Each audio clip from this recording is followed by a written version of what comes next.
অতীতৰ এক বিশাল পৃষ্ঠা য'ত আছে তোমাৰ আৰু মোৰ অতীতৰ সকলো সোণালী স্মৃতি, আমাৰ সকলো ভাল পোৱা, আৰু আছে তোমাৰ সকলো মিছা কথাবোৰ।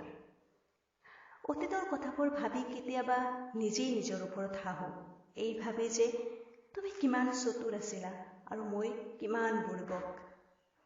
তোমাৰ প্ৰতিটো কথা আছিল মাথো সময়টো পাৰ কৰিবৰ বাবে, আৰু মই তোমাৰ প্ৰতিটো কথা সঁচা ভাবি সপোন দেখিছিলোঁ আমাৰ ভাল পোৱাৰ এক পৃথিৱী কৰাৰ, য'ত থাকিম মাথো তুমি আৰু মই, আৰু থাকিব আমাৰ নিস্বাৰ্থ ভাল পোৱা।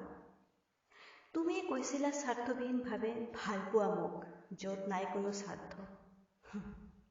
কিন্তু তুমি প্ৰমাণ কৰি দিলা যে প্ৰেমৰ নামত তুমিও এজন পাকৈত খেলুৱৈ, তুমিও এজন স্বাৰ্থপৰ ব্যক্তি।